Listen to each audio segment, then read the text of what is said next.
Very good evening friends, welcome to channel guys. So in this video I will review this question paper. हमारा जो exam हुआ है okay उसको देखते हैं किस टाइप का क्वेश्चन पेपर आया हुआ है इस बार, उसका डिफ़िकल्टी लेवल कैसा रहा है, किस टाइप का पैटर्न है क्वेश्चन का, दैट बहुत सारे चेंजेस हुआ है उसको भी अंडरस्टैंड करेंगे ओके और क्या एक्सपेक्टेड कट ऑफ जा सकता है उसको भी देखते हैं। और जितने भी क्वेश्चन इसमें हैं लगभग 40 क्वेश्चन के आसपास जो भी स्टूडेंट के द्वारा शेयर किए गए थे उनको जो भी याद रहा होगा उसके बेसिस पे मैंने क्वेश्चन डेवलप किए बनाए हैं एंड आल्सो उसका जो भी आंसर हो सकता है वो मैं बता दूंगा और साथ साथ आप भी इसको देख करके अंडरस्टैंड कर सकते हैं कि पेपर किस टाइप की आ रहा है, क्या आपको तैयारी करना है फ्यूचर के लिए। अगर जो लोग भी जून के लिए तैयारी कर रहे हैं 2025 के लिए तो क्या क्या चीज़ों को आपको ध्यान में रखना है, क्योंकि सिलेबस तो वही है बट हाँ अभी इन्होंने क्वेश्चन का जो पैटर्न है चेंज कर दिया है, बहुत सारे चेंजेस हैं, जो भी माइनर या मेजर चेंजेस हैं उसको अंडरस्टैंड करेंगे okay. That will be very beneficial to everybody जो लोग भी तैयारी कर रहे हैं सोशल वर्क के लिए ओके। सो बिफोर स्टार्ट ये हमारा फाउंडेशन कोर्स जून 2025 के लिए स्टार्ट हो चुका है डिफरेंट सब्जेक्ट्स के लिए। Paper 1 social work, human study and English literature. तो अगर आप तैयारी कर रहे हैं या कोई भी आपका जान पहचान का तो आप उसको शेयर कर सकते हैं so that they can join. Here this is all about me, यहाँ पर आप मेरे बारे में जान सकते हैं। ये कॉन्टैक्ट नंबर है, आप इस पर कॉल करके या आप मैसेज करके अगर आपको कोर्स ज्वाइन करना है, कोई क्वेरी है तो आप इस पर टेक्स्ट कर सकते हैं या कॉल कर सकते हैं ओके। एंड आल्सो ये वीडियो आपको यहाँ एप्लीकेशन पे भी मिल जाएगा तो यहाँ से भी आप देख सकते हैं ओके। तो यहाँ पर जो भी क्वेश्चंस स्टूडेंट के द्वारा शेयर किए गए हैं उनको जितना भी याद रहा होगा उसके बेसिस पे ये क्वेश्चन मैंने बनाए हैं कि मे भी इस टाइप का क्वेश्चन आ सकता है। जैसे कि आई थिंक इसमें एक क्वेश्चन आया हुआ था कि जो फंक्शनलिज्म है उसके फाउंडर कौन है, राइट, ऐसा कुछ क्वेश्चन था। तो मैंने जो रिवीजन क्लास हुई थी हमारी, जिन लोगों ने देखा होगा रिवीजन क्लास में मैंने यूनिट सेकंड में बताया हुआ था ओके। इसमें जितने भी थ्योरी थी उनको हम डिस्कस किए थे प्रॉपर तरीके से। सो इसका राइट आंसर अगर उसमें कहीं इमाइल दुर्खैम है तो आप उसको मार्क कर सकते हैं, Emile Durkheim will be right answer okay. Second question कुछ ओबीसी अदर बैकवर्ड क्लास को लेकर के था, शायद इसका फुल फॉर्म पूछा गया था, ऐसा कुछ था ओके। तो ये जो है इसमें पता नहीं क्या क्वेश्चन था बट मे बी हमने ऐसा कुछ लिखा हुआ है, which commission recommended the reservations of other backward class, ऐसा कुछ था ओके। तो मंडल कमीशन ये इसमें जो है उन्होंने चर्चा की थी कि रिजर्वेशंस की बात की थी ओबीसी के लिए, एजुकेशन जो भी गवर्नमेंट जॉब्स होती हैं या फिर एजुकेशन इंस्टीट्यूशंस होती हैं उसमें। तो आई डोंट नो क्वेश्चन किस टाइप का था लेकिन हाँ ओबीसी को लेकर के था या इसका फुल फॉर्म पूछा गया था ऐसा कुछ। तो ये आपका अदर बैकवर्ड क्लास। इसमें नेक्स्ट था कि which country has are the top cultivator of genetically modified crops. जो भी जेनेटिकली मॉडिफाइड क्रॉप्स होती हैं जो कि पेस्ट रेजिस्टेंस होती हैं उसको लेकर के क्वेश्चन था। आई डोंट नो पेपर 1 में या पेपर 2 में था ये क्वेश्चन, इसमें पूछा गया था ओके। इसमें इंडिया भी है, अगर उसमें कहीं ऑप्शन इंडिया होगा तो यू कैन मार्क किया होगा आपने। नेक्स्ट यहाँ पर कुछ एक्ट आए हुए थे, स्टूडेंट ने बताया कि बहुत सारे एक्ट थे जिनको आपको पेयर करना था, ऐसे करके एक्ट पूछे गए थे। और even these are the like water act, air act, environment protection act, शायद मे भी ऐसा क्वेश्चन आया हुआ था okay. Society registration act 1860 okay, factory act, या फिर आपके और भी water prevention and the control of pollution act 1974 है। ये सब क्वेश्चन ये हम लोग डिस्कस किए थे रिवीजन क्लास, जिसने देखा उसने यहाँ पर ये सभी हम लोग डिस्कस कर चुके थे। Air pollution act 1984 81 okay. Environment protection act 1986। तो ये अगर पेयर करने के लिए आए होंगे तो आप लोगों ने मार्क कर दिया होगा क्योंकि हम लोग डिस्कस कर चुके थे। बायोलॉजिकल डाइवर्सिटी एक्ट, ठीक है, ये सब क्वेश्चन भी हम डिस्कस ऑलरेडी। सो अगर आपने वहाँ पर मैचिंग करने के लिए आया होगा तो आई थिंक आप लोगों ने करेक्ट कर पाए होंगे ये सभी क्वेश्चन। इसके बाद क्वेश्चन आया हुआ था इग्नू को लेकर के, आई थिंक यार इसमें 5 ईयर्स प्लान, एक 5 ईयर्स प्लान का भी क्वेश्चन था ओके। इग्नू में कब जो है ये स्टार्ट हुआ ओके। ये क्वेश्चन था आपका इंडियन सेकंड 5 ईयर्स प्लान जिसका फोकस था रैपिड इंडस्ट्रियलाइजेशन पर ओके। या तो ये क्वेश्चन थे या फिर कोई बोल रहा था कि मॉडल को लेकर के पूछा गया था कि कौन सा मॉडल है, शायद गडगिल मॉडल और महलनोबिस मॉडल, ये ऐसा कुछ क्वेश्चन था, if I am not wrong, I don't know. तो ओके, जो आपका महलनोबिस मॉडल था ये फोकस था आपका हैवी इंडस्ट्री पर और जो आपका गडगिल मॉडल था वो एग्रीकल्चर सेक्टर को लेकर के था। तो ऐसा कुछ क्वेश्चन पूछा गया था। इसके बाद एक क्वेश्चन आया था केस स्टडी को लेकर के, इस मेथड को लेकर के। क्या क्वेश्चन था आई डोंट नो, बट ऐसा कुछ था केस स्टडी। तो ये आई थिंक ये तो बहुत ईजी है कि हम जब किसी ग्रुप की, किसी इंडिविजुअल्स की एक डीप स्टडी कर रहे होते हैं, डिटेल स्टडी कर रहे होते हैं, वहाँ पर हम मल्टीपल मेथड यूज़ करते हैं, जैसे इंटरव्यू है, ओके, पार्टिसिपेशन, ऑब्जर्वेशन, ये सभी के सभी मेथड यूज़ कर रहे होते हैं केस स्टडी के लिए। Okay, that is will be use the qualitative study. Personal interview करना, लोगों के साथ ऑब्जर्वेशन करना, डॉक्यूमेंट जो है अवेलेबल हैं, टेक्स्ट हैं, उसको पढ़ना समझना, उसके बेसिस पे एक बहुत ही रिच, बहुत ही कॉन्टेक्स्ट रिच डिटेल किसी भी फिनोमेना को लेकर के, चाहे वो सोशल हो, इकोनॉमिक हो या साइकोलॉजिकल फिनोमेना, किसी इंडिविजुअल की स्टडी हम केस स्टडी में करते हैं। और ये कोई पेमेंट ऑफ ग्रेजुएटी एक्ट को लेकर के आया था। ओके, ये आपका इंडियन लॉ मैंडेट करता है कि जो भी संस्था, इंस्टीट्यूशंस हैं, अगर कोई व्यक्ति रिटायर्ड होता है या फिर 5 साल बाद आफ्टर 5 ईयर्स रिजाइन करता है, तो एक वन टाइम ग्रेजुएटी दी जाती है, that is payable by the company. So may be ऐसे कुछ क्वेश्चन था, बट क्वेश्चन इस बार जो है बहुत ही लेवल डिफरेंट था, बिकॉज स्टूडेंट बोल रहे हैं कि लेंदी था। अगर लेंदी था तो उसको पढ़ने में टाइम लगता है, पढ़ने में टाइम लगेगा तो आपको जो है कम समय बचेगा बाकी क्वेश्चन सॉल्व करने में, क्योंकि लेंदी रहेगा तो आप सभी क्वेश्चन पढ़ नहीं पाएंगे। ओके, तो ये थोड़ा इश्यू रहा होगा। और चूँकि इसमें क्या होता है ऑनलाइन में कि आपको स्क्रॉल करना पड़ता है स्क्रीन को बार बार, क्योंकि उसको फॉन्ट साइज़ आई थिंक ज़्यादा था, तो बार बार आपको स्क्रॉल करोगे, ऊपर नीचे करोगे तो बहुत सारा टाइम उसमें चला जाता है। तो ये डिफ़िकल्टी फेस की है स्टूडेंट ने। सो इसलिए मैं हमेशा बोलता हूँ प्रैक्टिस करिए, जितना ज़्यादा प्रैक्टिस करेंगे उतना ज़्यादा कम टाइम में ज़्यादा क्वेश्चन करेक्ट होने के चांसेस बढ़ जाते हैं, क्योंकि आपकी प्रैक्टिस अच्छी होती है, कॉन्फिडेंस होता है आपके पास। तो ये सभी चीज़ें इंपॉर्टेंट है, जितना प्रैक्टिस करेंगे उतना बेहतर तरीके से कम टाइम में ज़्यादा क्वेश्चन करेक्ट करने के चांसेस हैं।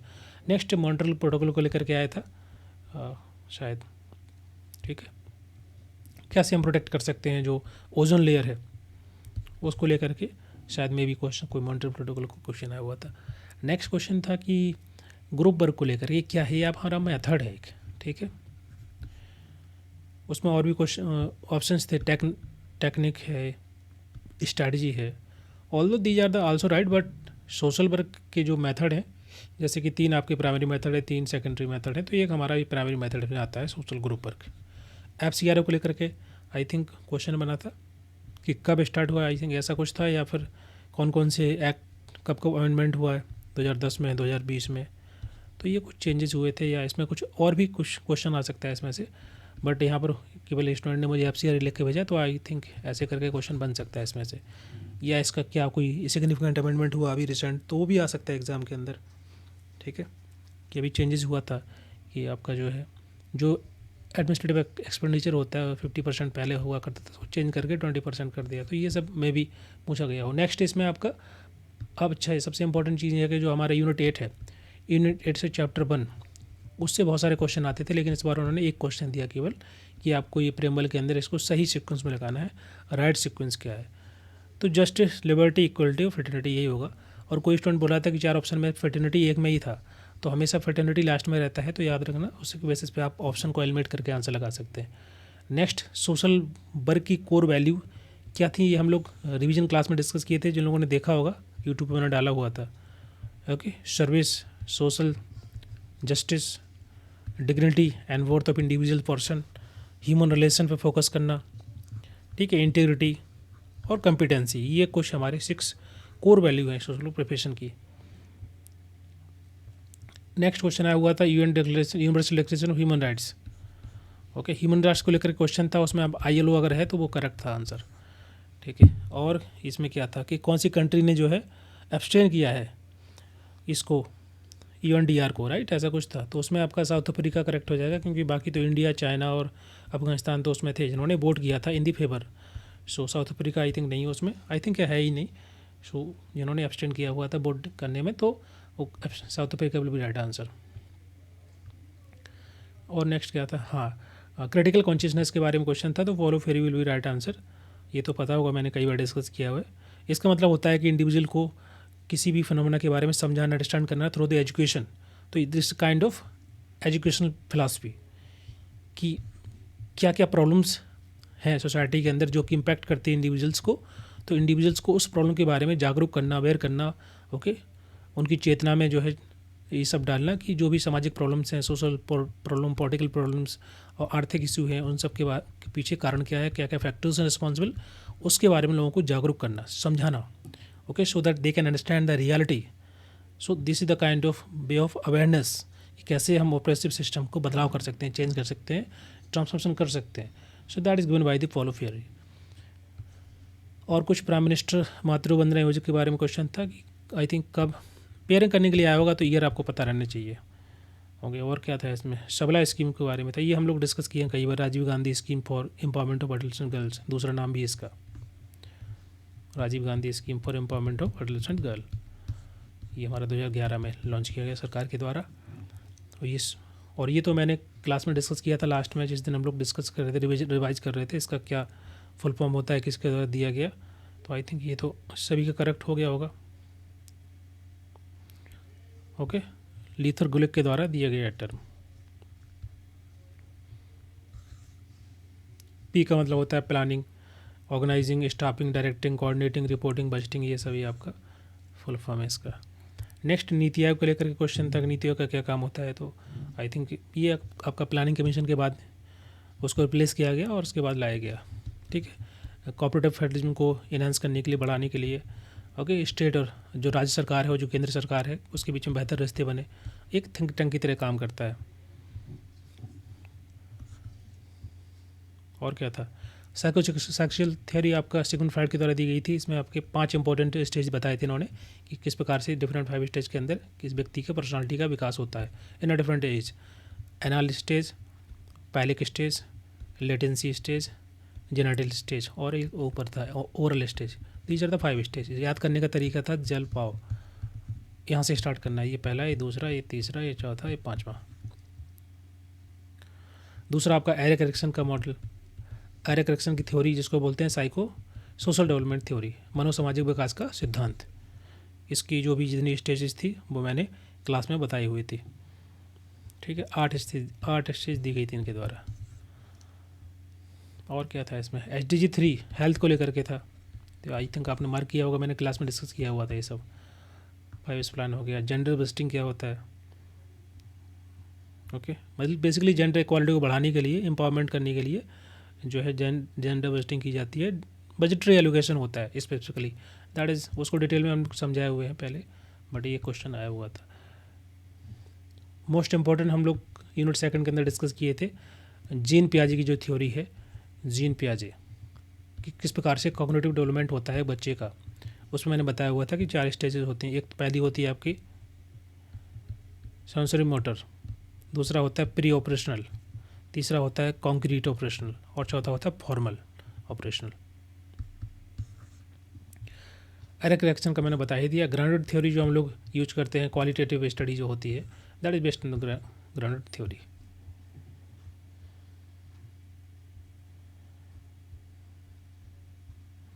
ओके, और क्या था इसके अंदर, आई थिंक और रिसर्च स्टेप थे हाइपोथेसिस बनाने के लिए, है ना। पहले हम लोग नल हाइपोथेसिस बनाते हैं, फिर अल्टरनेटिव हाइपोथेसिस बनाते हैं, फिर उसके बाद हम लोग जो level of significance alpha choose कर रहे होते हैं, उसके बाद क्रिटिकल वैल्यू निकालते हैं।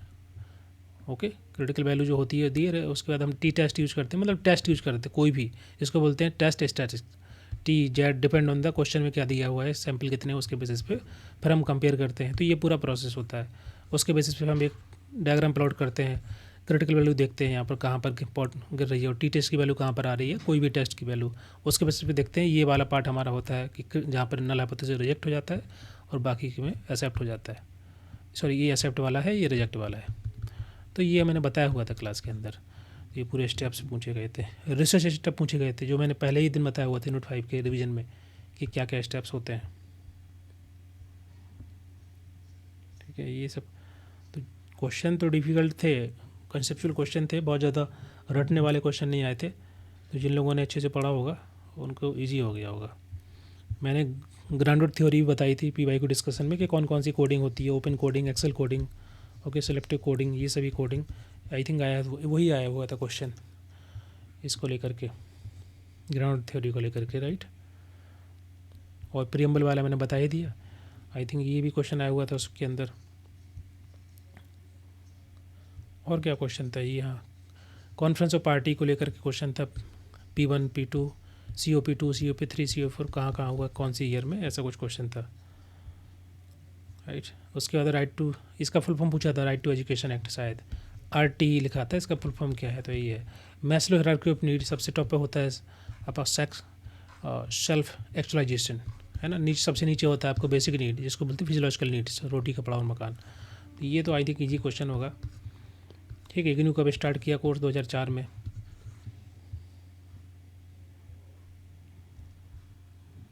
और क्या क्वेश्चन थे, SAS, ये आपका, ये थोड़ा पुराना है, ये जनरली स्टूडेंट को नहीं पता होता है, क्योंकि ये पुराना प्रोग्राम है, जिसको बोलते हैं social awareness and action for neutralising pneumonia. Okay, ये गवर्नमेंट के द्वारा लॉन्च किया गया था 2019 के अंदर, कि किस प्रकार से जो डेथ होती है बच्चों की निमोनिया की वजह से, उसको लेकर के अवेयरनेस कैंपेन चलाना है स्कूल्स में, कॉलेजेस में जा के।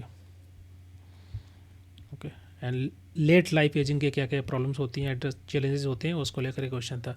तो ये लगभग 40 क्वेश्चन जो कि याद रहे होंगे बच्चों को, उन्होंने मुझे शेयर किए तो मैंने बता दिए। तो अभी हम देखते हैं इसमें, देखो क्वेश्चन तो ज़्यादा बोल सकते हैं, ऐसा नहीं है कि कुछ आउट ऑफ सिलेबस है, मेजॉरिटी ऑफ क्वेश्चन सिलेबस से ही है।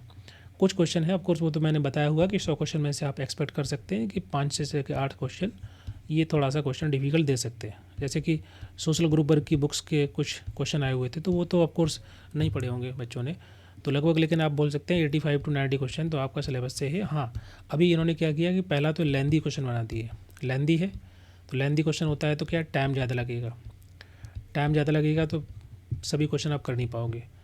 दूसरा ये है कि इसका जो लेवल है, बोल सकते हैं कंसेप्चुअल क्वेश्चन ज़्यादा थे, डायरेक्ट आपको टिक करने वाले क्वेश्चन नहीं थे कि आपने 4 ऑप्शन पढ़े और आंसर मार दिया। कॉन्सेप्चुअल बेस्ड थे, आपका एप्लीकेशन बेस्ड क्वेश्चन थे कि आपको डिटेल में पता होना चाहिए, तो आजकल डिटेल में पूछा जा रहा है। तो अब नेक्स्ट टाइम से जो भी तैयारी कर रहे हैं, ध्यान रखना है कि आपको हर एक चीज़ को डिटेल में पढ़ना है, ठीक है। ये हो गया आपका।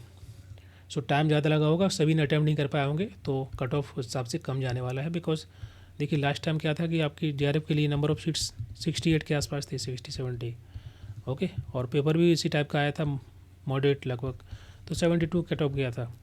अभी क्या है कि पेपर 1 पेपर 2 दोनों ही कठिन हमारे लिए, स्पेशली सोशल वर्क के में पेपर 1 भी डिफिकल्ट आया था। कुछ स्टूडेंट बोले हैं कि पेपर 1 में वैसे जो क्वेश्चन आते हैं जनरली वो आए नहीं उस टाइप के, है ना। मैथ के आई थिंक 2 ही क्वेश्चन आए थे, तो हम बोल सकते हैं कि हमारा जो क्वेश्चन पेपर मॉडरेट टाइप का था, ईजी भी नहीं था, बहुत डिफिकल्ट नहीं था। तो हमारा जो कट ऑफ शायद दैट इज़ एक्सपेक्टेड कि हमारा 70 से कम रहेगा 65 से लेकर 68-69 तक ऐसा हो सकता है। तो जो लोग इस रेंज में हैं तो वो थोड़ा सा ये है, सिक्योर फील कर सकते हैं, मे बी इसी के आसपास रहेगा। नंबर ऑफ़ सीट्स JRF की अगर कम होगी, ओके, तो फिर कट ऑफ बढ़ सकता है, अदरवाइज़ तो इसी के आसपास रहेगा। वैसे पिछली साल 68 थी, इस बार मे बी 70-80 के आसपास अगर होगी नंबर ऑफ़ सीट्स, तो कट ऑफ हमारा कम ही रहेगा, 65 से लेकर 68 के बीच में, ऐसा कुछ समथिंग हो सकता है, ठीक है। लास्ट ईयर तो कट ऑफ ज़्यादा गया था, आई थिंक इतना नहीं जाएगा इस बार। Okay, these are the question we have discuss in this video. I think clear हो गया होगा सभी को क्या क्या क्वेश्चन आ रहे हैं, किस टाइप का पैटर्न है, और आपको क्या क्या ध्यान रखना है नेक्स्ट ईयर जब भी आप एग्ज़ाम देने वाले हैं जून में, या अगर दे दिया है तो अगर जो लोग भी तैयारी करें जून के लिए, ध्यान रखना अभी क्वेश्चन का फोकस, आपका जो फोकस होना चाहिए तैयारी का थोड़ा चेंज हो जाएगा।